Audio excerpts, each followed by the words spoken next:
Get out of here. Thank you. Yeah. Bye-bye. I want to explain first of all that what I'm about to share with you guys this morning was not intended to be a Sunday school lesson. Since I was a journalism student in high school, I've had an itch to try to write, and so I enjoy sitting down and just anything that comes to mind, I'll write about it. And not long ago, in fact 2 or 3 months ago, I was trying to do that. And I thought, well, I'll write about the dogs that I loved. I don't know why, but anyway, Johnny asked me 2, 3, 4 Sundays ago if I would teach the Horizons class, and I said, yeah. Without even thinking, I didn't have a lesson prepared. And in the process of cleaning out and packing up things as we are trying to prepare to sell our place and move, I ran across this, and I thought, maybe there's a Sunday school lesson there. So that's how this all came about. And I brought an extra tissue this morning because this lesson is hard for me. No. Dogs are really special to me, so had a few, loved a few, and lost a few. So I've started off by saying the lesson I'm sharing this morning, by my own admission, is very different. It's not, wasn't prepared to be a Sunday school lesson. And I like to say maybe it's just something that I should have written and put in the book of Herb and looked at it down the road somewhere and remembered it. Many of you know that I'm an animal lover.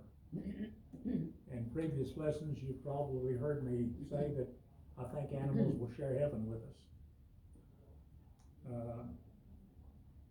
I especially love dogs.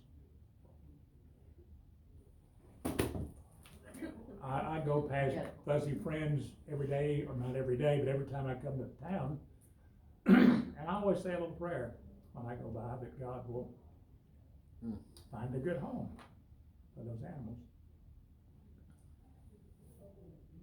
Some of you have even heard me say that I like dogs more than I like some people. And that may be wrong to say, but it's true. Like that neighbor? Well, and I have no way of being certain that God had anything to do with it when he asked Adam to name all the animals that he'd created. But if not, it seems rather a strange coincidence that God's name spelled backwards spells dog. So I'm thinking he might have had something in mind when he assigned that position or that responsibility to Adam. For the portion of my younger life, I lived much like a lyric line in one of George Harrison's more popular songs. Y'all know who George Harrison is? Yep. He's one of the Beatles, a former Beatle. And the words to the song, or some of them, were these. He's saying if you don't know where you're going, any road will take you there.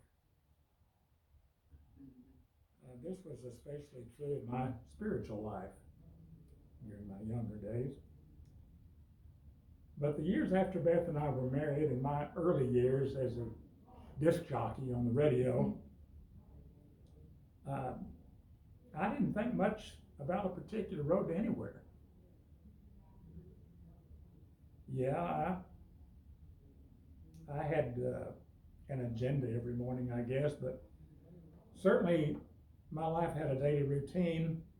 But looking back, I recall waking up each morning and basically just letting the day's circumstances kind of control what I did, the life I lived and the happiness that I enjoyed. I know now that if I'd had a dog during those times, and that I had observed my canine friend closely enough, I might have lived much more in the moment.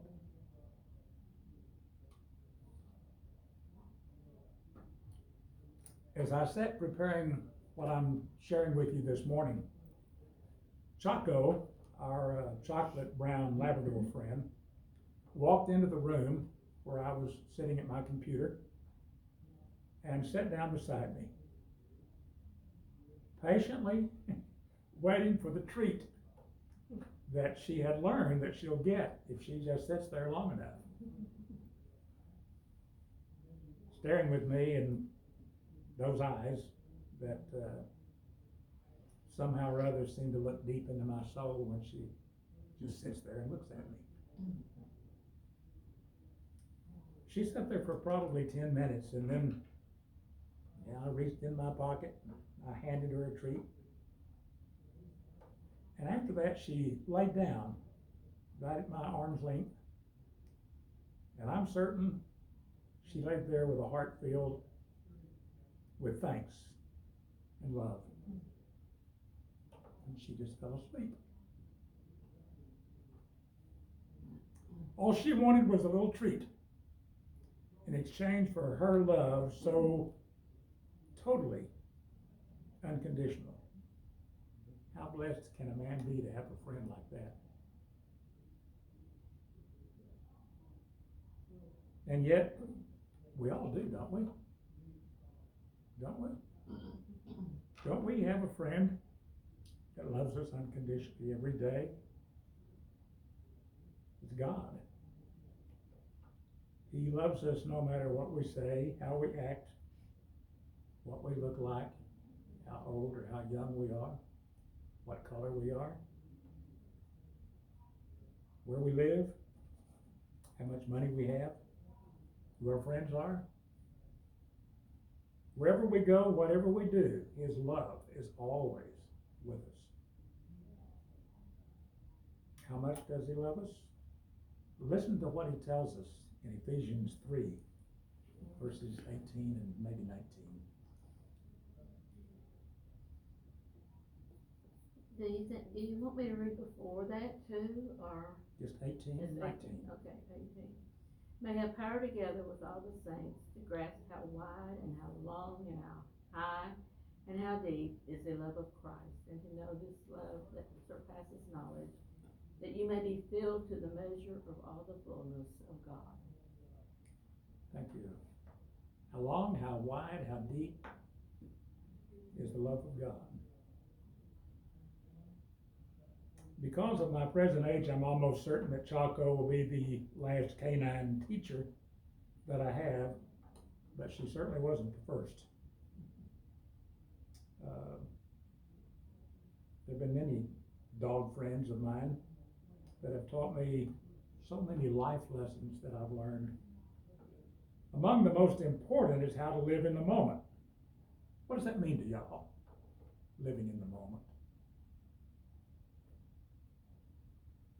Being alert and aware of what's going around.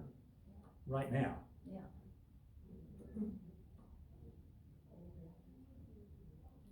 Enjoying what we have. I'm sorry? Enjoying what we have. Absolutely. Like a teacher coming to share with us. I'm sorry. Matthew 6:34 tells us, don't worry about tomorrow, for tomorrow will bring enough worries of its own. We may not be here tomorrow. Forget your past. Don't worry about your future. Live your life today. Amen. That's living in the moment. I don't think that dogs worry about tomorrow. Heck, I don't even think dogs worry about where their next meal's coming from.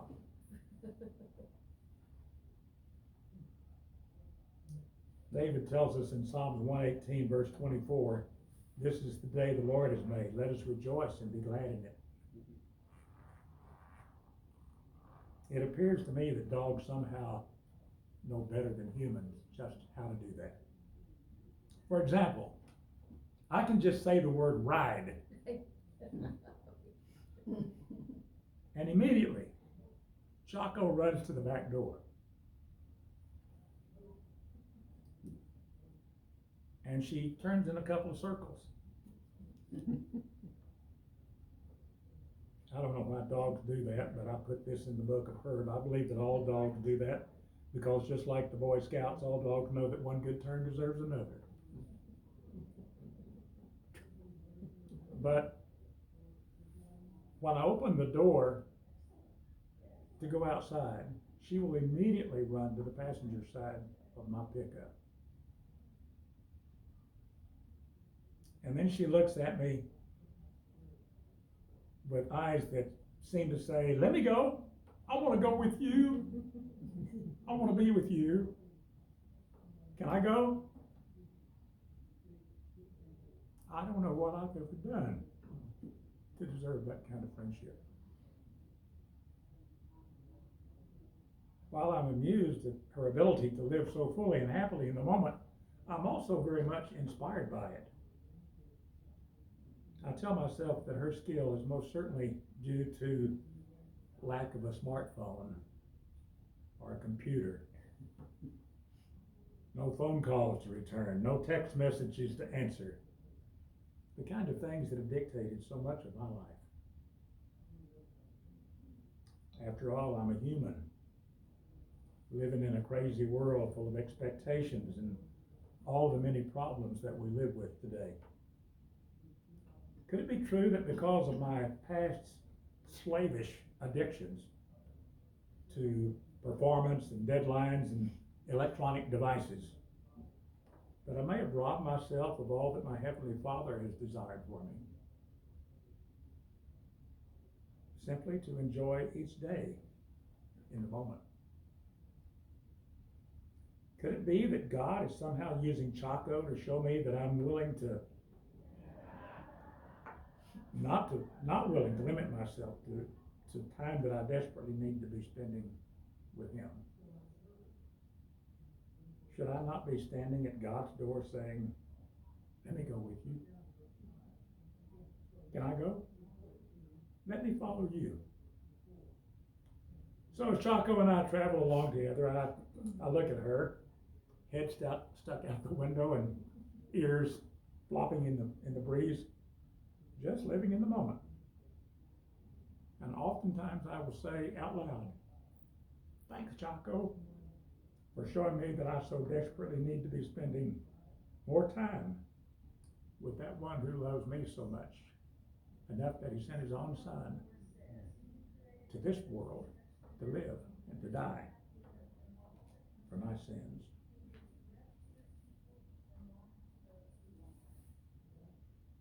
There's an old saying that you can't teach an old dog new tricks. Well, I'm here this morning to tell you that isn't true. You can. You see, every day we have the potential to do something or learn something that will alter someone else's life or possibly even their eternity.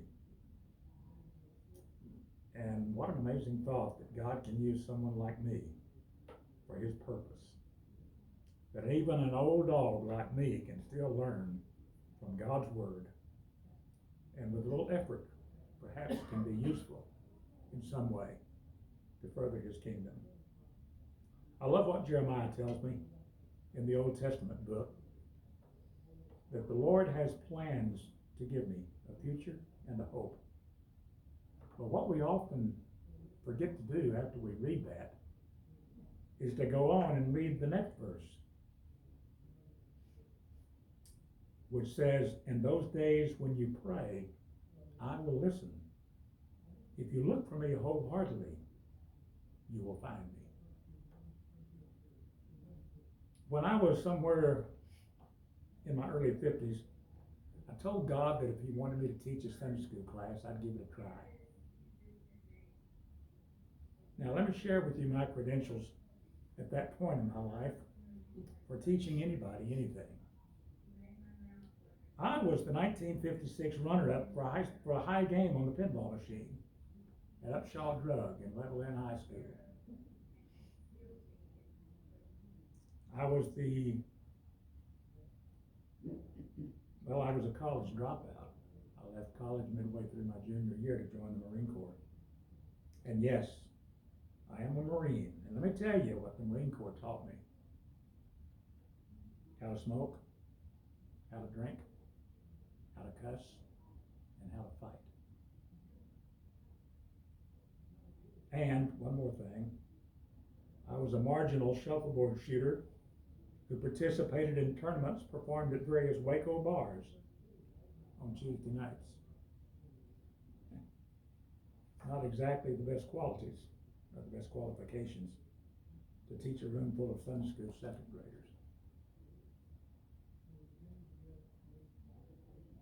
It was about that time that I began to realize the miracle of how God can use anyone that'll just ask him, "What you want me to do, God?" He'll tell you. He promises to be listening, that he's available, always as close as a whisper. If you can relate to a bumbling old man in his life's final chapter, then you might be able to consider yourself a candidate that God is looking for to do something for him. Chaco will turn 8 years old this year, and I recently taught her to come when I honked the horn on my golf cart. Don't tell me you can't teach an old dog any tricks. Chaco will no doubt be the last, but she wasn't the first to share my life stories, so many important lessons that I've learned from dogs. I imagine the first would have been King. I was only 10 years old when Dad brought home this little blonde Cocker Spaniel puppy into the lives of my brother and me. We lived in San Angelo at the time, and in this little dog's young life, she came into puppyhood, and I learned the first of all important dog lessons that I've learned. You love, you play, you eat, you sleep. You love, you play, you eat, you sleep. And then you do it again, over and over and over. King grew from a puppy to an adult about the same time I grew from a young boy into a teenager. King was nearing 14, and I was a junior in high school. When I went to feed him one morning, I called him, and he was too weak to even stand. King rested his head in my lap. His mom drove, and I felt his breathing stop just a few blocks from the veterinarian's office. My parents allowed me to miss school that day so I could dig King's grave and spend the remainder of the day in my room with my tears and my memories of the fun that King and I had shared together growing up. King taught me the lesson of shame. You see, we didn't have a fenced backyard at the time that I was being a teenager, enjoying life with sports and girls and cars and rock and roll. King spent his life, most of it, tied to a stake in the ground, collared with a chain only about 10 foot long. Although I had little choice in the matter, it was one of my more difficult lessons taught me by such a loving animal. But it's a lesson that, when recalled today, reminds me of the importance of spending time with those you love. You see, most dog owners give their dog only the time that they have to spare. Most dog owners give their dogs only the space that they have to share. And most dog owners give their love, only the love that they have to share. Perhaps you might recall that dogs give us all they've got, 24 hours, 7 days a week. Perhaps second only to God's grace, that's the best deal man has ever made. Every day I'm blessed with 86,400 seconds of precious time. And I realize that I must try harder to invest more of that daily gift into my relationships with God and with those I love. If I had to write only one sentence on the hard lessons taught by King, it would simply be this: spend focused time, first with God, then with your friends and those that you love and those that love you. One of these days you'll hear yourself saying either "I wished I had" or "I'm glad I did." Today, as I recall those younger years and a beautiful pet named King that I shamefully neglected, I try much harder to do just that with those I love and certainly with my God, so that one day, when I take my last breath, I can say, "I'm glad I did." The lesson of shame, taught me by a loving Cocker Spaniel dog. It isn't a lesson that I'm very proud of. Beth and I were married with a 3-year-old daughter and a little baby girl. We didn't know it at the time because we didn't have ultrasound back then. But Joey was cooking in Mommy's tummy, waiting to come out and join the family, when Tojo came along. Like King, Tojo was the blonde Cocker Spaniel puppy, and that name just popped out of my mouth on the way home from the place that we bought him. I commented, "What a beautiful little Tojo you are." As Tojo reached about the age of 1 year, he began teaching me the lesson of endurance. I observed as he endured a ride with me from Lubbock to Yuba City, California, where my farmer boss and I and a best friend had the intentions of buying a radio station.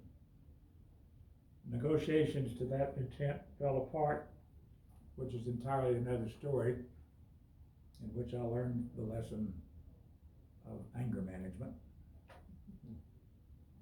And so plans were made to return to Lubbock, and that Tojo would be forced to be caged in the hot belly of an airplane from Yuba City, California to Odessa, Texas. And there the plane was forced to land in Odessa because of inclement weather. So Tojo was forced to sit in an airport terminal for several hours. I'm sure around unfamiliar noises and the confusion of a busy airport terminal. And finally, in a cage, boarding a Greyhound bus and a tiring 270-mile ride to Lubbock. I try to imagine all that, not being able to go to the bathroom, and all of that time. A day and a half. That's endurance. Joy was born. Tojo became a loving part of our family, doing what dogs do in a fenced backyard. Welcomed into our home anytime she wanted to come in. But in time, he grew too in dog years, and the time came when our family had to say goodbye. But not before the lesson of endurance had been learned. The lesson is that life is not all easy. Sometimes we have to learn to endure pain. God told us that we would have to do that. And we must find out firsthand that life is not always fun and happy times, but to tolerate the hard times in the moment.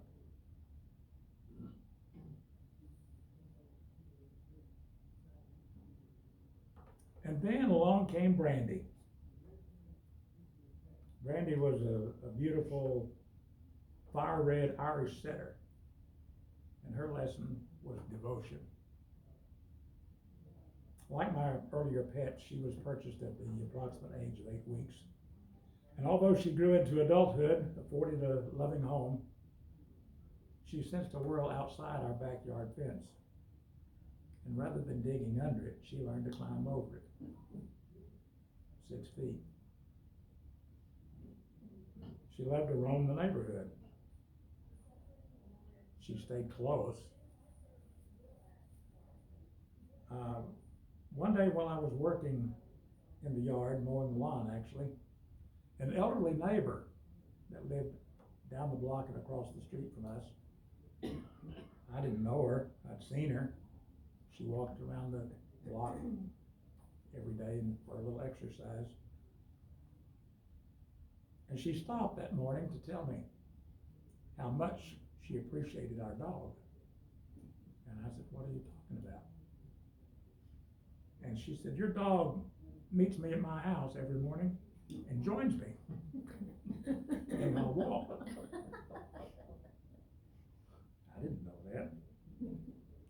She said she felt so much safer and that she enjoyed Brandy's devotion to her. My work at the time required that I travel, leaving home most Monday mornings and arriving back usually late Friday evenings. Brandy would sleep by my bedside when I was at home. When I was away, she would sleep by Beth's bedside. And when we were both gone, she would sleep between our daughter, in the hall between our daughter's two bedrooms. Seemingly always close and devoted to those that she loved. Brandy often reminded me in a canine sort of way that you don't have to earn a dog's love. It's just there. Free. Just like God's grace. Brandy was much like other dogs I've known. Beth and I were experiencing some troubled financial times when Brandy was with us. One evening, after a hard day on the road, I said, I'm tired of traveling, and I told Beth I'm gonna quit. So the next morning, I turned my notice in 2 weeks without any idea where I was gonna find employment. Beth was working, but we had a home mortgage, college expenses for 2 daughters, added car payments with those daughters growing into their teens, then all the other bills and responsibilities that dads feel are a part of their daily life. And I became actually depressed. Not seriously, but worried. And it was during this time that I learned that when a man is deeply troubled, there's something you get not only from your Heavenly Father, but also from the silent, devoted companionship of a dog. Eugene O'Neill is quoted as having once said, dogs do not ruin their sleep worrying about how to keep the objects they have and to obtain the objects they have not. There is nothing of value that a dog has to bequeath at their day's end except their love and their companionship. How beautiful is that? We've never been sure what took Brandy's life. We suspect it may have been some type of poison. She died on the vet's table while he was attempting to pump her stomach. I think of Brandy and her devotion to our family now and then, and I'm always reminded of a story told by a man who I never met, but I'd love to have become his friend. He tells the story that immediately after his dog was struck by a car, he picked his dog up and sat down on the curb.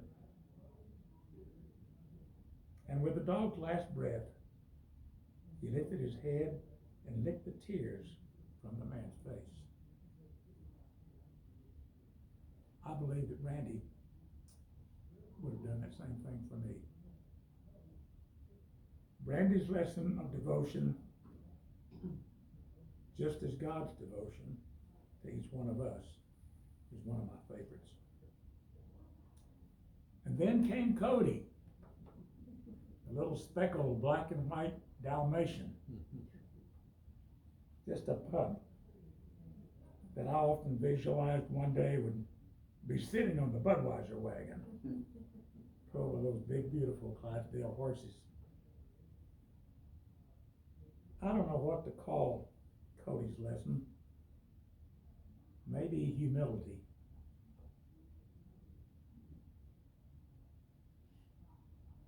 She made me understand that it's not necessary to be famous or popular.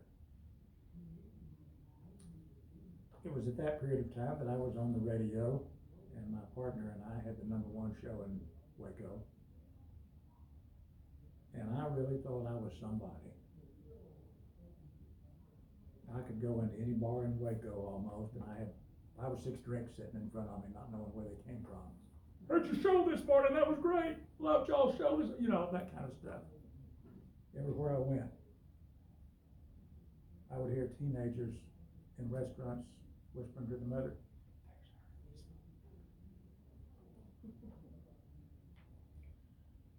but to dogs, that kind of stuff is not important. They don't care how famous you might be, or how popular, or how rich you are.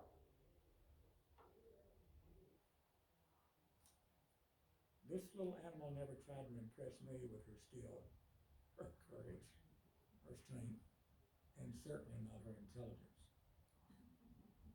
I believe she simply understood that I was her master, and that I was going to provide her with a nice home, plenty of food when she was hungry, a comfortable spot to nap, and a toy when it was playtime.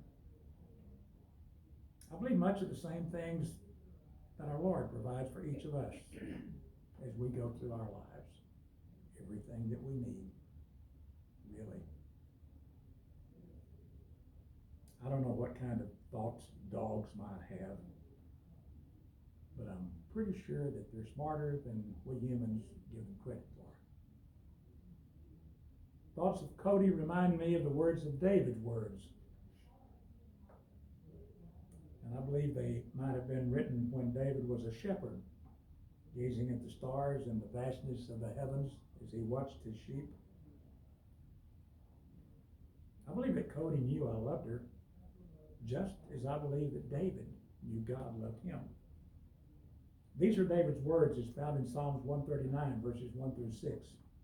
Even from a distance, you know who I am. You know when I leave and when I get back. I'm never out of your sight. You know everything I'm going to say before I start the first sentence. I look behind me and you're there. I look up ahead and you're there too. Your reassuring presence coming and going. This is too much, too wonderful. Maybe Cody understood that I loved her just as she was. That she didn't have to be a more well-mannered, well-behaved, more beautiful dog. I know today that I can keep no secrets from God, that He already knows everything about me and you. And our names are written on the palm of His hand.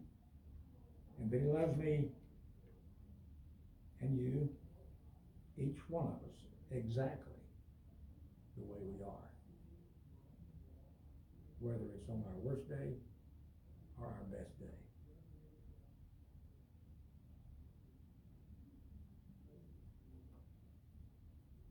We had moved to the country when Cody was diagnosed with heartworms, too advanced to be treated. She died at the age of 9. Some might think that Cody was not very smart, but I don't believe that. Well, I do believe that while she never learned any clever tricks, never learned to hunt, or never rose to fame riding on the beer wagon, she did know that she was loved. Just as I know today that I am loved, and that I'm not judged by what I might accomplish in this life.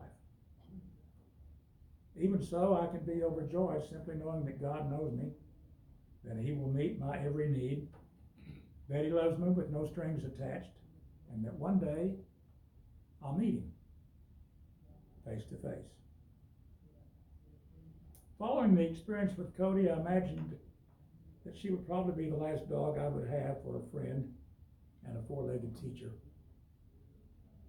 I guess Beth, however, just knew that this old man just needed a dog. And so on a Father's Day, several years ago, after Cody died, I received a card with a cute little Labrador blonde puppy on the front of it. And inside there was a note signed with a paw print on it. And the note said, "I'm too young to leave my family now, but in a few weeks I'd like to come live with you." And so she did. And because of her blonde, almost white color, we named her Shammy. She had come from a litter of 10. And I got my pick of those 10. There were 5 blacks and 5 blondes, 5 males and 5 females. And all the dogs that I'd owned to that point had been male dogs. And I thought, I want a female dog. And so I picked 2 of the 5 blonde females, and I set them on the ground, and I backed away. And my final decision was made for me, because after I set them on the ground and backed off, one of the pups stayed there, and the other one followed me. So I picked her up, and we headed home. Shammy cried for the first few nights, and that's only natural for an animal that's been separated from its parents or siblings. So what else could I do? I sat down in my recliner, laid her on my chest, and we fell asleep together. That began a bond that would last almost 12 years. It seemed in no time that Shammy grew up to be a beautiful 85-pound adult. Her lesson is one of love, and one that no doubt may cause me to have to use this tissue a little more, which I'll apologize for right now. Until she was a year old, while Beth and I were away, Shammy stayed in a little 12 by 15 fence that I built. It was nice. She had her doghouse in there. But once given the freedom, in about a year, to roam the 36 acres that we lived on, it seemed she preferred instead to stay close to home. And so she did. And when I was home, she was almost always with me. Meeting to run with me alongside my motorcycle as I came through the gate and rode down the road leading to our house. Once inside the house, while I changed into my work clothes, Shammy would go to the utility room where her basket of toys were, and she'd get her favorite ball, and she'd bring it into the closet while I was changing clothes and drop it at my feet with eyes that said, "Let's go play."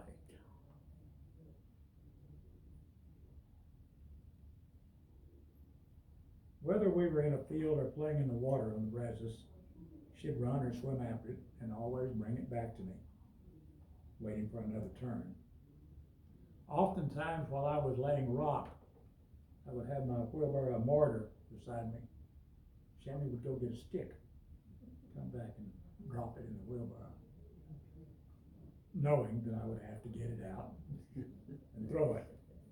I can't tell you how many thousands of times we did that. I could spend the remainder of the morning telling you love stories of Shammy and me. But the shed tears would be too embarrassing, so I won't. And so as the days turned into months and the months turned into years, the pain wrought by her hip dysplasia and arthritis ended our playtime together. But still, Shammy would remain a constant companion, lying by my chair as I watched TV or read, and sleeping by my bedside each night. Until eventually, the day came that Beth and I accepted the advice of our vet. It was time to end her suffering and put her to sleep. There's a final lesson I've been taught by those often labeled man's best friend. It's the lesson of loyalty. I've watched as some dog owners have whipped, kicked, or even beaten their dogs. Others have left them tied up with little time to play or exercise, or outside in the cold or the heat with no shelter. Even those who would take their dog, and I think this is the worst, into the country and put them out to live in fear, alone, without food or water. In several instances, I have talked to men who have done this, and the owner's response is always the same. Herb, it's only a dog. And yet I know of no other animal more loyal to their owner than a dog. An animal so forgiving, so loyal, that if given the chance to return to the owner, they would lay at that person's feet and look at them with eyes that you could almost hear say, "Let's go play." I will not forget the lessons of love taught by Shammy, or those taught me by my earlier four-legged friends. I guess I only share them this morning with you to offer examples of the lessons we can learn from our canine lovers, if we would only stop to recognize them. I admit that more than once I've written them off with only cute little canine characteristics. Not at all practical for we humans living in this crazy world so full of expectations and distractions. Sadly, so many today don't live their lives in the moment.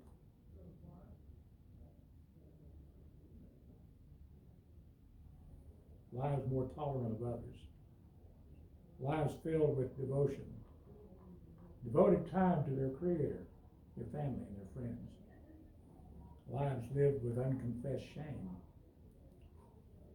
Lives lived with less effort spent striving for fame, popularity, and money, and spent more for the service of others and a closer walk with their Creator. Do you know that today the average time spent by 3/4 of adults on social networking is 17 minutes of every hour? Whatever happened to talking? Interacting with flesh and blood humans.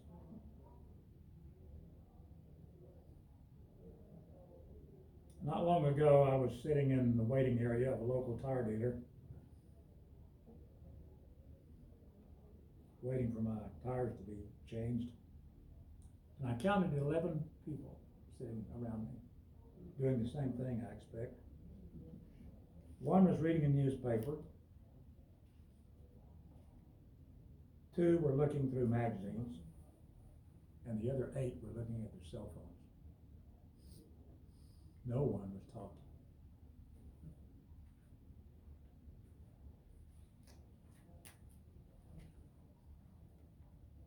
How strangely different has the world we live in today become since that time most of us in the room this morning spent in our front yards playing with our dogs.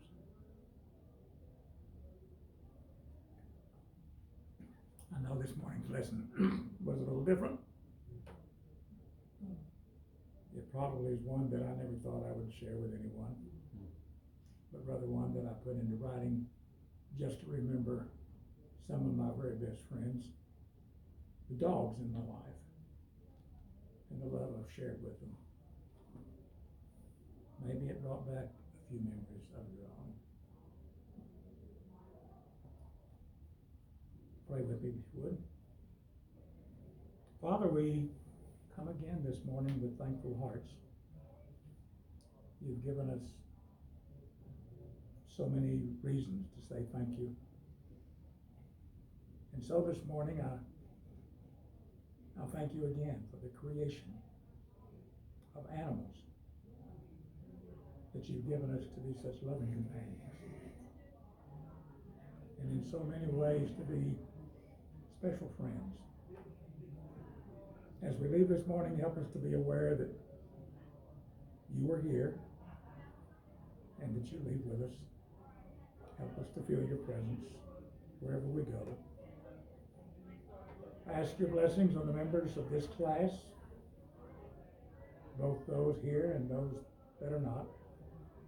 Bless their families and their homes.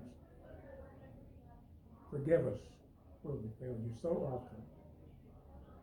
We love you, Father, and we thank you so much for loving us and for your amazing grace. Amen.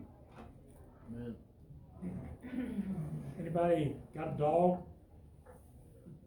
We would've liked our movie last night. What was it? A lot of it was about a Australian Shepherd dog that performed in so many ways. It's amazing. I remember something, when you say chamois and seeing a stick in mortar and so forth. There was a time when I went up a ladder to paint at your cabin, and when I got up toward the top, I heard the claws on the rungs of the ladder, and I looked down and fully stretched out with a stick. Oh. Shannon saying, "Let's go play." Herbie's not here now. Shannon loved it. You probably wish. She loved to chase the ball. She had several. And oftentimes she would come to the closet and I would change the clothes and she'd bring a golf ball. I'd say, "We can't play with a golf ball. Go get your play ball." We'd turn around and go back to the utility room, bring a tennis ball or a rubber ball or something we could bounce and play with. Guys, we're running a little late, I guess. I'll let y'all go. Thank you for being here. Thank you for sharing that with me. Y'all, National Day of Prayer is Thursday at noon at our church. Mhm. So if you can make it, come. There's gonna be Ryan has gotten, I don't know how many pastors that's going to be praying for the different, stuff. So, at noon, Thursday, there's not gonna be anything, no luncheon or anything afterwards, just. Well, as everybody in the room knows, this country needs a lot of prayer. Oh, yeah. Amen. We are so messed up right now. So messed up. I told our men's group Friday morning, it literally scares me. I mean, when I think about it, It gets worse every day. it scares me. Not so,